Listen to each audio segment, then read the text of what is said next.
एक व्यक्ति जो कभी पूजा पाठ नहीं करता लेकिन आराम की जिंदगी बसर करता है, वही दूसरा व्यक्ति सच्चे मन से भगवान की पूजा करता है लेकिन बहुत कष्ट और दुख उठाता है। ऐसा क्यों? आप जितना सत्संग करने लगोगे उतने ही दुख आएंगे, उमड़ उमड़ कर आएंगे। बड़े बड़े दुख एक साथ टूट पड़ेंगे तुम पर। जीवन से जैसे सुख तो गायब ही हो जाएगा। तुम जितना गीता पर या सत्संग करोगे उतने ही जबरदस्त दुख आएंगे। क्या तुम्हें नहीं पता कि जिस गति से तुम सत्य को खोजते हो उससे तेज गति से सत्य तुम्हें खोज रहा है। जितने तुम उत्सुक हो उससे कई ज्यादा वो प्रतीक्षा में बैठा है। यदि तुम एक कदम सत्य की तरफ बढ़ाते हो तो सत्य लाखों कदम तुम्हारे लिए आगे बढ़ता है। इसीलिए जब तुम भजन करते हो तो सत्य तुम्हें अपने पास लाने के लिए मायाजाल बिछाता है। एक होती है प्रकृति और एक है परमात्मा। जब तुम सत्य की तरफ दौड़ पड़ते हो तो प्रकृति बीच में आ जाती है, विधि का विधान बीच में आ जाता है। विधि का विधान किसी को नहीं बख्शता। ये बड़ा प्रबल है, इतना प्रबल है कि स्वयं भगवान भी इसे नहीं बदल सकते। परंतु भगवान तो प्रतीक्षा कर रहे हैं। जब से तुमने सत्संग शुरू किया तब से ही वे तैयार हो गए हो, वो आने वाला है। परंतु जब उसके पीछे देखते हैं तो पता चलता है अभी तो उसके कर्मफल बाकी है। जो उसने किसी को चोट दी वो वापस लेनी ही पड़ेगी, प्रकृति का नियम है ये। इसीलिए भगवान मायाजाल बिछाते हैं। वे उसे बड़ा सटीक बिछाते हैं जिससे तुम प्रकृति से जल्दी ही मुक्त हो जाओ। वे समस्त कर्मों के फलों को एक साथ एक ही जीवन में देना शुरू कर देते हैं ताकि तुम्हें अगला जन्म नहीं लेना पड़े। एक ही जन्म में वो सारे दुख देते हैं जो अगले जन्मों में मिलने थे। इसलिए दुखों का पहाड़ टूट पड़ता है।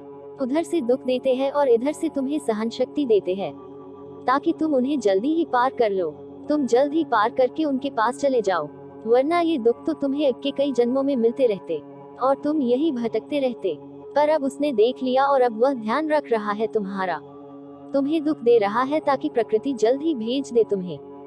इसलिए तुम जितना सत्संग करोगे उतने जल्दी ही कर्मफल के दुख आएंगे और तुम इसी जीवन में भोग कर प्रकृति से परे चले जाओगे। सन 2005 के लगभग की बात है। एक स्वामी जी थे, बड़े गजब थे। एक दिन उनको किसी छोटे से कीड़े ने गले में बड़ी दिक्कत कर दी। उनके भक्तों ने अमेरिका से इलाज करवाने की सलाह दी। वे नहीं माने, कहने लगे जो होना है वो हो जाएगा। परंतु भक्त कहाँ मानते। स्वामी जी जबरदस्ती अमेरिका भेज दिया।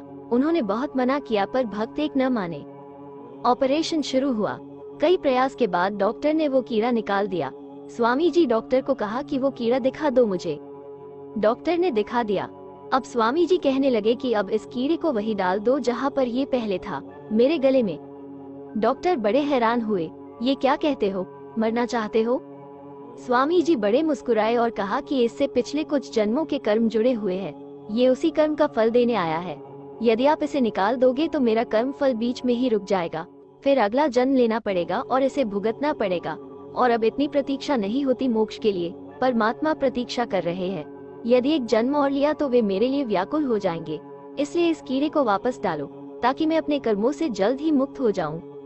डॉक्टर ने नतमस्तक होकर वो कीड़ा वापस डाल दिया और कुछ दिन बाद स्वामी जी की मौत हो गई। वे मुक्त हो गए, सत्य से मिल गए। इसीलिए ये मत सोचना कि भगवान तुम्हारी सुनता नहीं, बल्कि जब सत्संग आरंभ हो और दुख मिलना शुरू हो जाए तो समझ जाना कि तैयारियां शुरू हो गई। दुख बड़ी प्यारी चीज है। यदि तुम सत्संग नहीं करते तो तुम्हें भी दुख तो मिलेगा।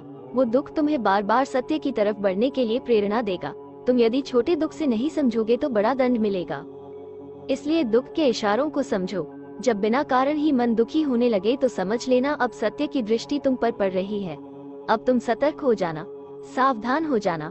सत्य कर्मों से जुड़ने का समय आ गया है और बुरे कर्मों से बचने का प्रयास करे। व्यक्ति जो कभी पूजा पाठ नहीं करता है फिर भी आराम और सुखमय जीवन व्यतीत करता है। इसके पीछे रहस्य यह है कि उसके पूर्व जन्म में किया गया पुण्य कर्म जो उनके भाग्य में सहायक होता है। और जिस दिन पुण्य कर्म समाप्त हो जाती है और पाप कर्म की शुरुआत होती है, उसी दिन से उसका विनाश भी शुरू हो जाता है। अर्थात जब तक उसके पुण्य कर्मों को भोगने के दिन थे भगवान ने उसे वो भोग विलास दिया, और जैसे ही उसके पुण्य कर्मों की समाप्ति होती है उसका दुर्भाग्य शुरू हो जाता है। उसके द्वारा किए गए पापों का दंड भी उसे भोगना पड़ता है। इसी प्रकार भगवान न्याय करते हैं। किसी भी व्यक्ति को उसके अधिकारों से वंचित नहीं किया जा सकता है। ये धर्म और नीति विरुद्ध कार्य है। अतः वो पुण्य और पापों के फल को पूरा पूरा भोगने का अधिकारी है। इसका उदाहरण आपको देखने को मिला होगा या भविष्य में मिल सकता है।